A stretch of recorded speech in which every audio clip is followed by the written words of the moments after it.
Hey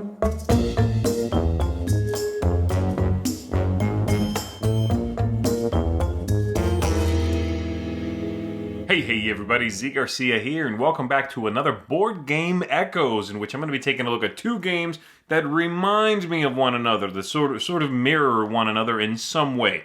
And today I'm taking a look at Lewis and Clark, which came out in 2013, side by side with Everdell, which came out in 2018.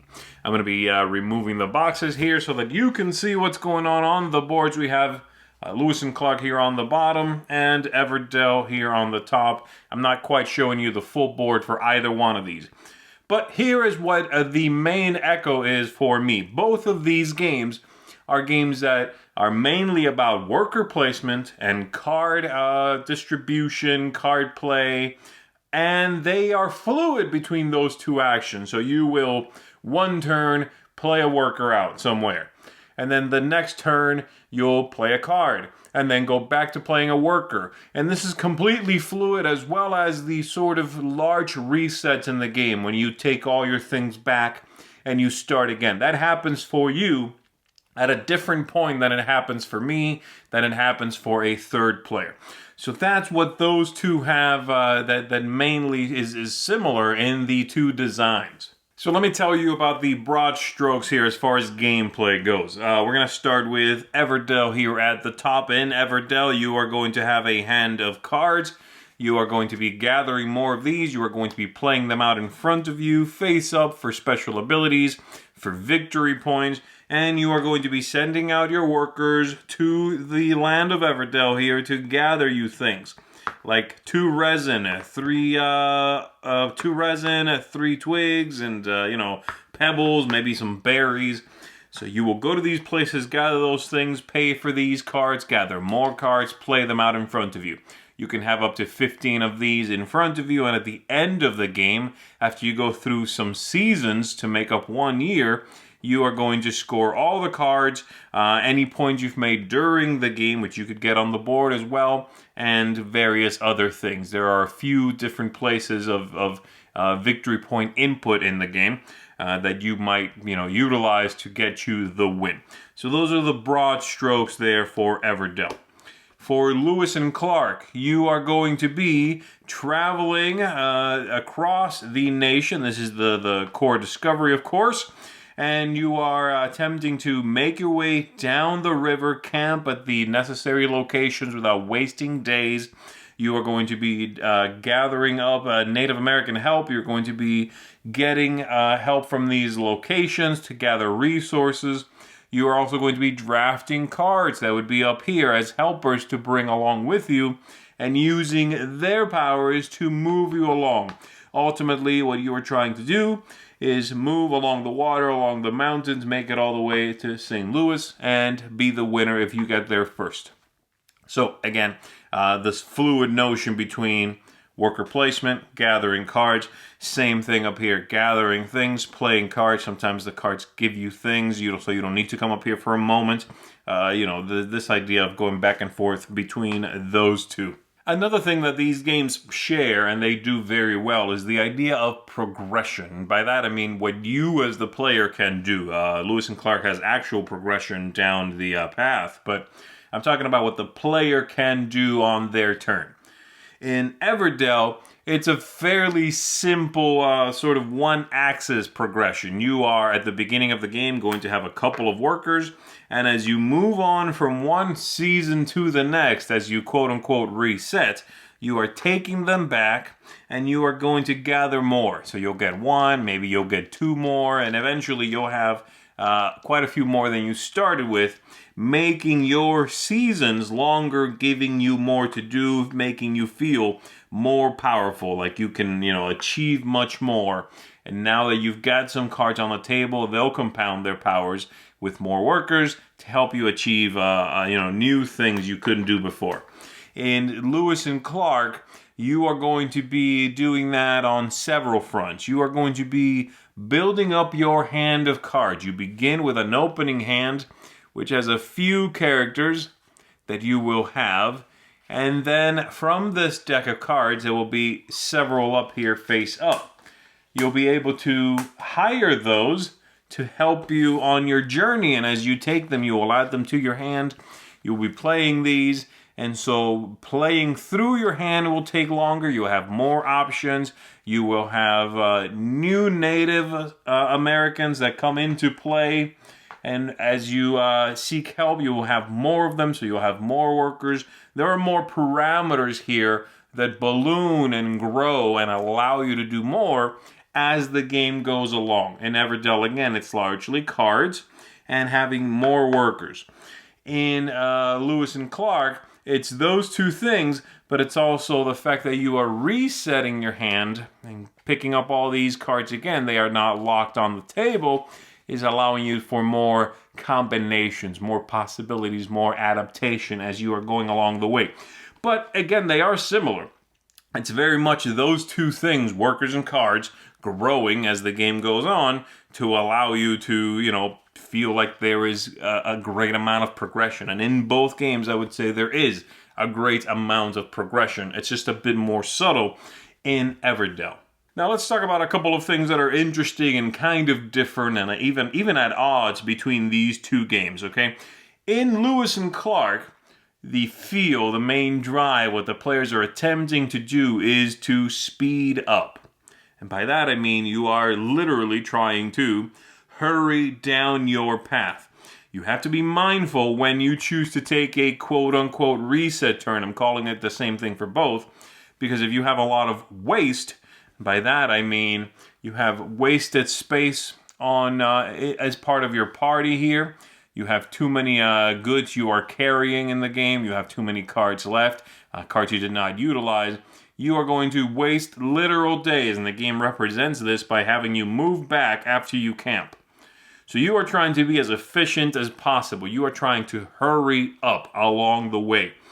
Play a few cards, place a few workers, jump up 3-4 places, reset, don't waste any. Now you have everything you had again. Do it again. Move through the mountains.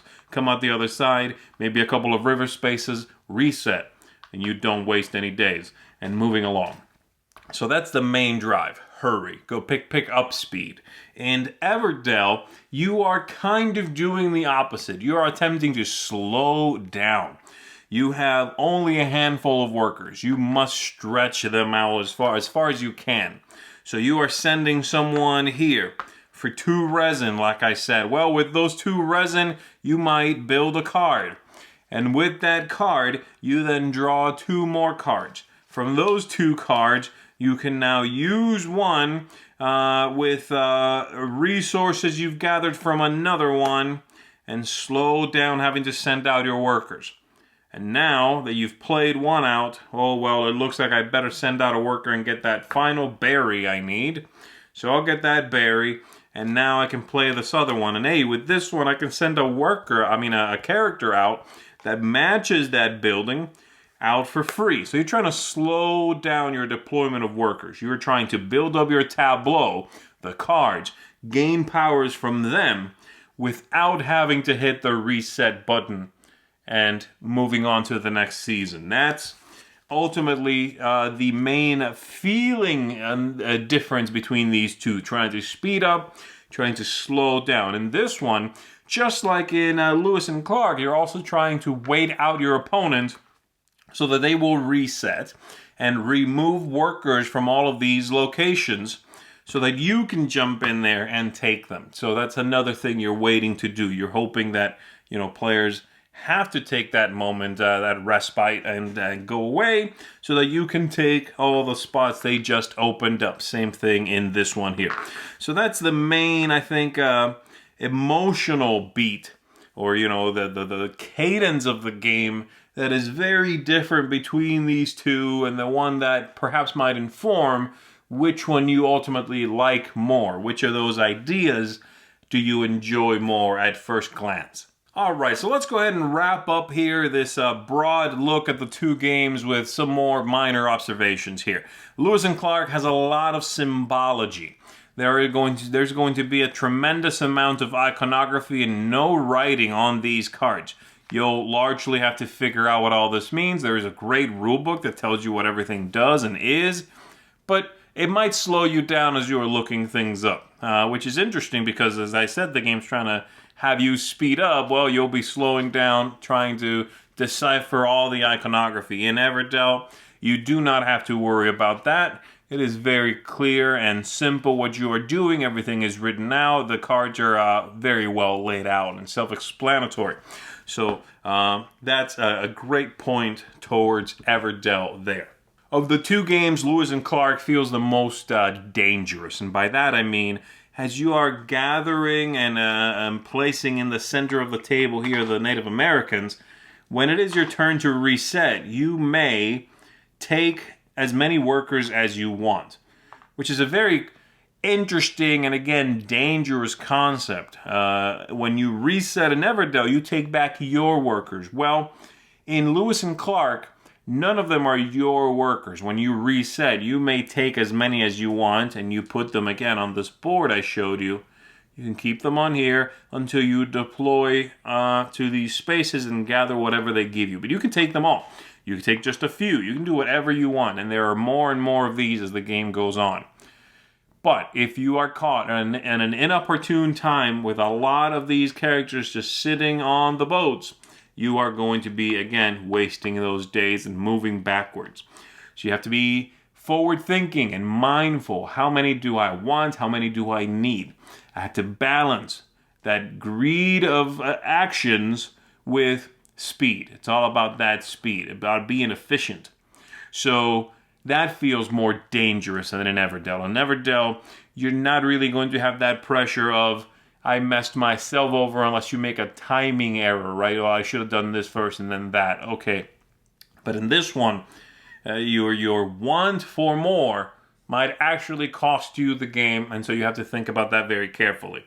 So that's a big difference between the two. And ultimately, that little difference, as well as all the other little differences, make Lewis and Clark, I think, the more distinct game of the two, though that comes with caveats, right? The game is going to be slower. The game is going to be longer. It is going to be a little more ponderous. It's going to be a game that is for, ultimately, I believe, fewer people, a smaller audience than Everdell. Everdell, in many of its aspects, is a little more traditional than Lewis and Clark, but it is a gorgeous game. It's still engaging. There's still a lot going on, and it definitely has consistent moments of thought throughout the game, as does Lewis and Clark, but several points of originality of things compounding on one another are going to slow the game rather down. This is one that is going to be difficult to bring to the table with a large group of players. It's extremely slow and long, whereas Everdell does not suffer from that problem quite as much. It's a bit more breezy, a bit simpler to play, and a smoother experience at the end of the day. But if you like either one, I would certainly recommend that you try the other one. If you haven't played either, it ultimately depends on what you are looking for. Hopefully, my several talking points here give you an idea of the one you might want to try. If you're looking for something that is different, something you have a very large collection, you want to try something that feels distinct from what you've already played before, I think Lewis and Clark has more of those possibilities. But Everdell is a fantastic game, very engaging, beautiful, and certainly gives you a lot to think about as well. So there you go, everybody. Hopefully this was useful to you. Let me know in the comments below what you think of these two, which one you prefer, how you would compare them, and any other games that echo for you. You know, oh, this game always reminded me of this other game. And perhaps I'll talk about those in a future installment of Board Game Echoes. I'm Z Garcia. I'll see you on the next one.